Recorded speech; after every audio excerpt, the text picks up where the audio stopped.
It was a matter of time because of how desperate and unhappy she seems, that she was going to use our private conversations for her own ends. Anna Kasparian's complete meltdown has a lot of her old friends seriously wondering what the hell is going on with her. Francesca Fiorentini and Emma Vigeland recently sat down on a podcast to break down exactly what went wrong in their relationship with Anna and why things have taken such a turn. Be sure to like and subscribe as we dive into this clip. I think the other thing that's very revelatory for me and has been and been very upsetting, and the reason why I asked her to come on the show is because Cenk came on the show, and even though he had been making the rounds on right-wing outlets, Patrick Bet-David, and going, on to the TPUSA conference and wanting to have a beer with Charlie Kirk, he did come on my show. He did go on Mark Lamont Hill shows. He went on Brian Tyler Cohen's show. He actually faced some supposed, some leftists, some progressives. And instead, we have smatterings of where Anna's been over the last 6 months to a year to longer than that.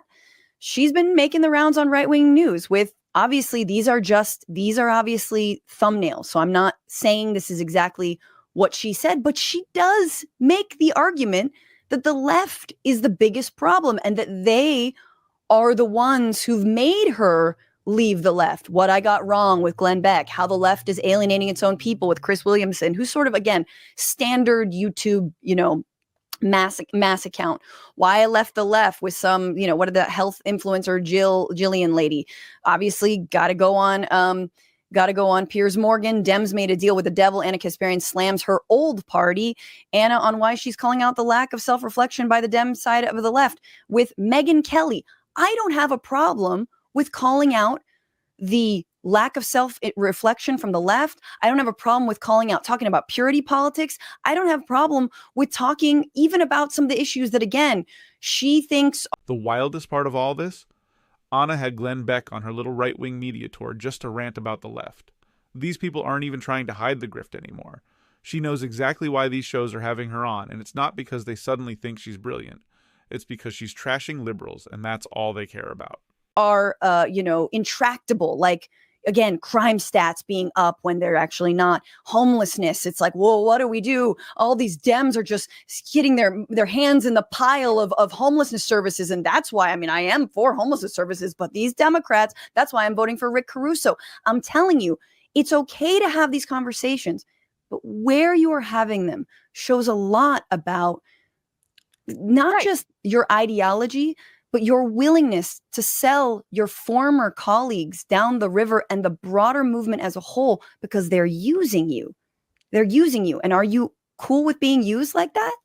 Well, I think yes, it's obvious. I think that clearly, she's not on the left anymore, right? She's like unassociated or something, as like the announcement that she made. And so I don't understand why she has to keep pretending if she isn't doing what Dave Rubin, what other Why I Left the Left people have done in the past, which is essentially elevating your profile and going on these right-wing shows while validating all of their talking points and saying that you're representative of the left when you're not. Piers Morgan does this all the time on his show where he says he's a liberal and then he says I'm basically a liberal. Right. It's a very, very lucrative way to operate in media. It's short. The shelf life is not great, and you may cash in. Like Dave Rubin has made millions, but his views don't do that well because he had to eventually admit he was a conservative and not the last liberal. So she's going down that path, it seems. They were like, ew, why are you still gay then? Yeah, like, yeah. But it is what's upsetting is like I wanted TYT to succeed, and I want to try to find a way to elevate all these other leftist channels. They're doing such great work because this isn't a competitive thing for me. This is a collaborative thing, and I really do want I wanted and believed in. That's why I wanted to work there and why I looked up to Cenk my whole life.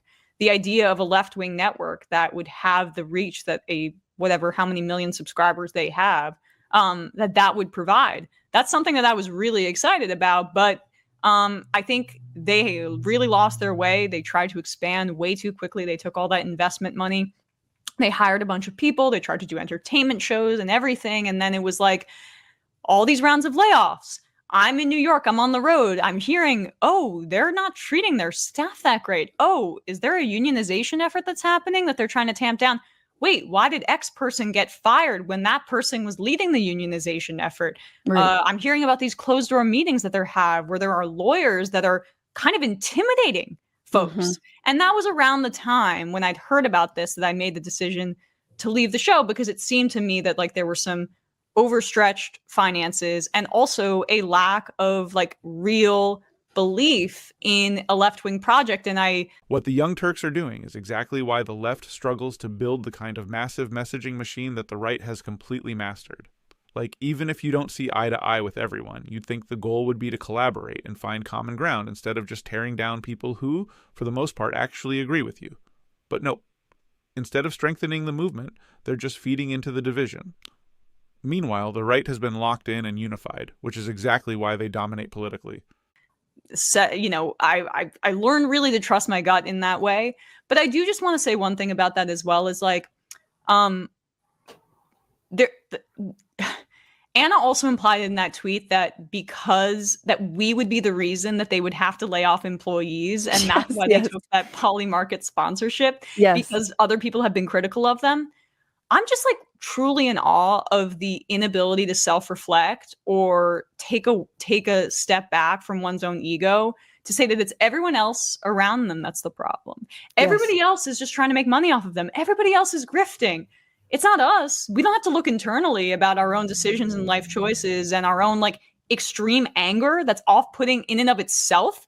This is hilarious because I just saw Cenk on Piers Morgan's show, and it's honestly hilarious how easy it is to get under his skin. Dude goes from calm to yelling in no time.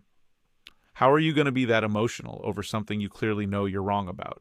Right now, we got a Thelma Louise situation, but there ain't no cliff. They're just driving around in circles. Like, I don't know where we're going, but they've made a blood pact. And like, you know, I feel like we're along for the ride. And I just want to clarify, like, I've never been an employee at TYT. I've got another story for another time. There was a close call. I could have sued. But anyway, that's neither here nor there. I've never been a full-time employee. I get asked to be on and I say yes or no. I rarely say no. I don't think I'm ever going to be asked to be back on the main show. Ever. I think that was sealed, if not after I had Mondale Robinson on, if not after I interviewed Cenk. I think probably by putting out a Curb Your Enthusiasm meme, that was sealed. But I would love to go on and actually have a robust debate like I've often floated. They're never going to have any of these people on their show. They're basically running the old school right-wing playbook. Just throw out a bunch of takes, never actually debate anyone who challenges them, and when they get called out, just double down instead. The funny thing is, we're so far past that era that even right-wing commentators are doing debate panels now because they know having different perspectives argue on their platform only boosts their engagement.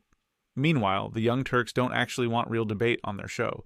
They're not open to differing views, and they're not even popular enough anymore for right-wing commentators to bother showing up. But what do you think about all this TYT drama with other leftist commentators? Drop a comment below with your thoughts, and don't forget to subscribe to stay up to date with new videos. Thanks for watching.